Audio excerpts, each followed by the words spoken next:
bem, pessoal, para que possamos fechar aqui o nosso rol de crimes contra a Previdência Social, vamos dar nesse módulo o importante crime para fins previdenciários, com boas probabilidades de cair na sua prova, o crime de estelionato previdenciário. Vamos aí.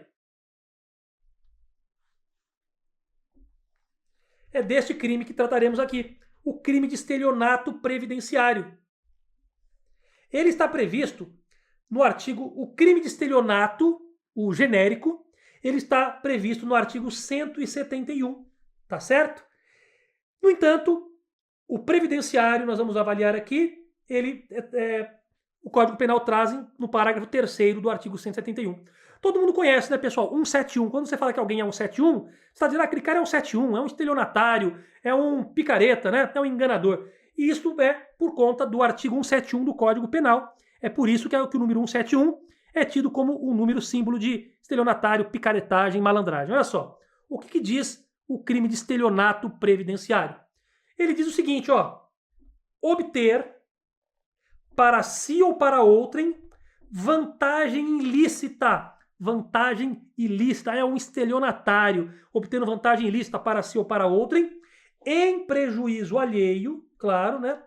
Ele não obtém uma vantagem fruto do seu trabalho, do seu esforço, ele obtém uma vantagem para si ou para outrem fruto do prejuízo alheio, induzindo alguém a erro ou mantendo alguém em erro. Induzindo alguém a erro ou mantendo alguém a erro. De que forma? Mediante artifício ardil ou qualquer outro meio fraudulento. Ou seja, causar um prejuízo a alguém, induzindo ou mantendo alguém em erro, mediante artifício ardil ou qualquer meio fraudulento para obter uma vantagem ilícita para si ou para outrem, é um crime de estelionato, cuja pena é de reclusão de 1 a 5 anos e multa. Tá bom? Então temos aqui, ó, 1 a 5 anos e multa. Mas não é isso que nos interessa dentro do estudo do direito previdenciário. O que nos interessa dentro do estudo do direito previdenciário é o que está previsto no parágrafo 3º deste artigo 171. O artigo 171 é o estelionato. O parágrafo 3º é o estelionato previdenciário. Olha só. A pena aumenta-se de 1/3. Quando? Vamos lá.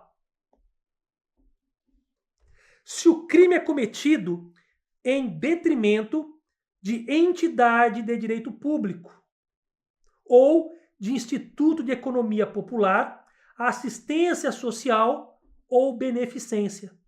Vejam, esta pena aumentará de 1/3, portanto, aumenta de 1/3.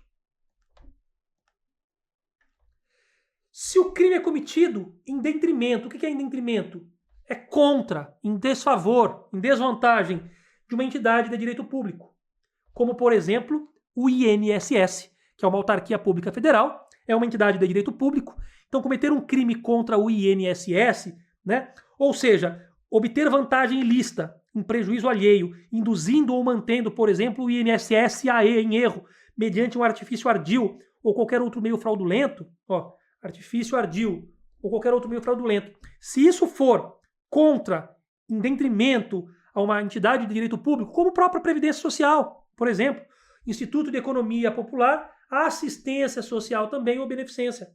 Aí olha o que acontece, a pena aumenta-se de 1/3. Perfeito? Bom, o que nós vimos aqui então? Vamos começar o estelionato. O estelionato, nós vimos que o crime tem por consumação a obtenção de uma vantagem ilícita. Quem obtém uma vantagem ilícita? O agente. Obtém uma vantagem ilícita para si ou até mesmo para outrem. O agente desse crime, ele mantém uma vantagem ilícita para si ou para outrem, tá? A vantagem deve ser ilícita e deve causar um prejuízo alheio. Então, uma vantagem ilícita em benefício próprio ou de terceiros em prejuízo a outra pessoa, induzindo alguém a erro ou mantendo alguém em erro. Mediante quais instrumentos?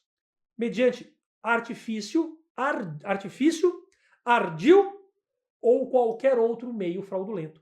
Usou aí artifício, ardil ou qualquer outro meio fraudulento para obter uma vantagem ilícita para si ou para outrem, em detrimento, né? Na verdade, em prejuízo a terceiro, em prejuízo alheio, induzindo alguém a erro ou mantendo alguém em erro, comete o crime de estelionato, que é um famoso 171.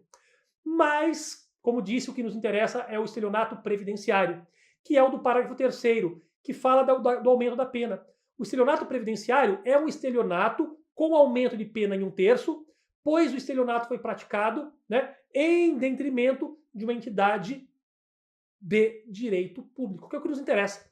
Cometeu em detrimento a uma entidade de direito público, ou até mesmo Instituto de Economia Popular, a assistência social ou beneficência. Se o estelionatário praticou em benefício próprio ou alheio para obter uma vantagem indevida, em prejuízo, por exemplo, a uma entidade de direito público, como o INSS, como eu mencionei, aí ele cometeu o crime de estelionato previdenciário e a sua pena aumenta em 1/3. Vamos entender melhor isso? Então eu vou destrinchar isso para vocês, vem comigo. Olha só, situações, né, onde pode ocorrer o estelionato previdenciário. Ó. Basicamente, 2 situações em que pode ocorrer o famoso estelionato previdenciário. Vamos a elas. Primeira situação, falando do estelionato dentro da Previdência Social. Primeiro, o benefício é fraudulento na origem.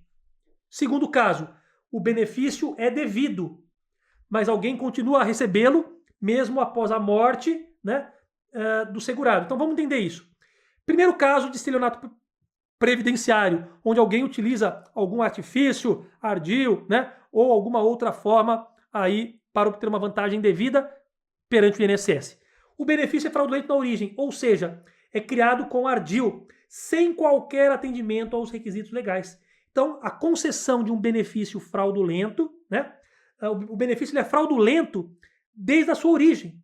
Ela pode ser cometida tanto pelo próprio beneficiário, quanto por alguém que viabiliza o benefício a um terceiro.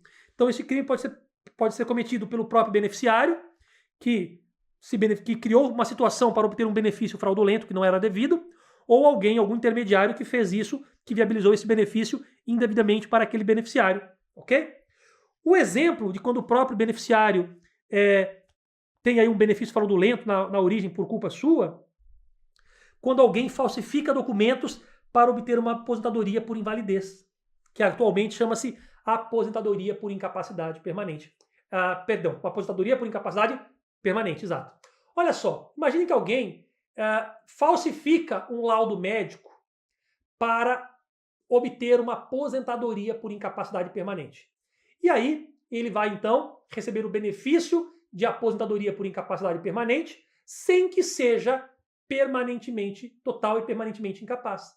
Ora, se ele está obtendo um benefício previdenciário que não era devido, porque ele falsificou, por exemplo, um documento para que pudesse comprovar um direito a um benefício que ele não tinha, todo o benefício ele é fruto de um estelionato, né? Estelionato previdenciário, porque ele está se beneficiando de um benefício que não lhe era por direito, usando-se aí um meio ardil, fraudulento, para enganar a Previdência, tá bom? Mais um exemplo, vamos lá. Olha só, no segundo caso, quando um terceiro falsifica documentos, aí é quando um terceiro viabiliza o benefício, perdão, podemos citar aqui a conduta, por exemplo, de um funcionário do INSS, né, que normalmente, por meio de corrupção, ele lança a mão de fraude para criar um benefício em favor de um cidadão que não se qualifica para recebê-lo. Então veja, o próprio beneficiário pode enganar o funcionário do INSS e, portanto, toda a Previdência, ou o próprio funcionário do INSS pode, muitas vezes em conluio, ou até mesmo, né, recebendo uma propina, fruto de uma corrupção, ele recebe um dinheiro para conceder um benefício que não era devido. Quando ele concede um benefício que não era devido, ou intencionalmente, ou quando ele concede ao funcionário um benefício que não era devido, porque recebeu documentos que habilitariam o beneficiário a recebê-lo, porém o funcionário não sabe que o documento é falso. Então veja, o benefício é indevido, né? O benefício é fraudulento desde a sua origem, ou porque o documento que habilita o beneficiário ao benefício era fraudulento, né? Ou porque o funcionário, provavelmente por propina, por corrupção, ele acabou concedendo um benefício que não era devido, ou porque era alguma pessoa que tinha interesse pessoal em favorecer, tá certo? Isto é estelionato previdenciário. Mas temos outra situação onde o estelionato previdenciário pode acontecer, que é quando o benefício é devidamente concedido. O benefício era devido, estava sendo pago certinho, mas às vezes a pessoa morre e aí um parente, alguém, não comunica a morte do beneficiário, né, que faleceu, do ex-beneficiário, e continua sacando os benefícios como se fosse o beneficiário que já morreu. Também é uma forma de estelionato previdenciário. Vamos ver.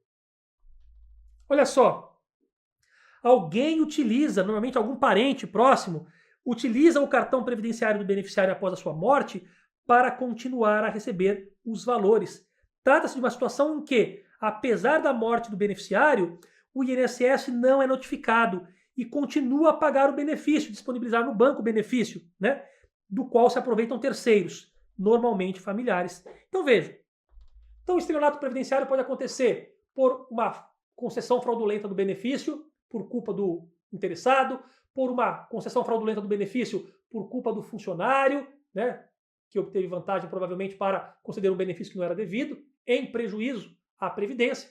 Temos também como caso de estelionato previdenciário, aquelas pessoas, normalmente familiares, ou parentes, amigos, que ficam sacando o benefício do falecido após ter já falecido, né, também incorrem neste crime, ok? Crime de estelionato previdenciário. E para fechar, volta para a tela.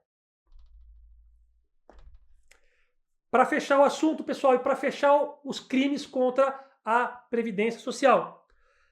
As principais condutas perpetradas pelos agentes em face ao INSS, perante o INSS, para obtenção de vantagem econômica são as seguintes. Eu trouxe alguns exemplos aqui, tá certo?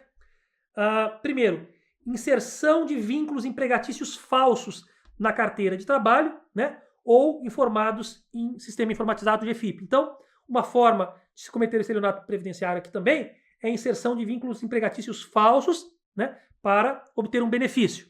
Segundo, fornecimento de declaração de sindicato de trabalhadores rurais e congêneres a pessoas que não laboraram na agricultura ou que não se enquadram na categoria de segurado especial. Já houve muito disso, né, de próprios sindicatos de trabalhadores rurais fazerem declarações falsas de que pessoas que nunca trabalharam como produtor rural, por exemplo, como se tivessem trabalhado para ter acesso a benefício previdenciário. Também é comum a falsificação de documentos pessoais, como RG, CPF, carteira de trabalho, né? Ou documentos comprobatórios de atividade rural com outro nome, guias de pagamentos falsos e também um perfil profissiográfico previdenciário, PPP, também falso, como se tivesse trabalhado em situações nocivas quando não trabalhou. Também é comum estelionato previdenciário, né, como já mencionei, o recebimento do benefício após o óbito do beneficiário.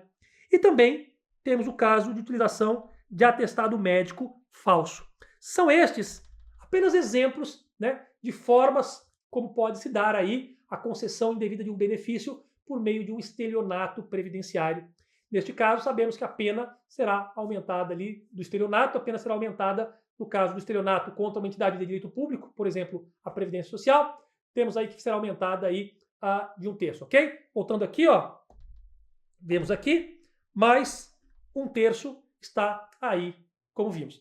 Vamos voltando aqui então, pessoal, voltando aqui para frente.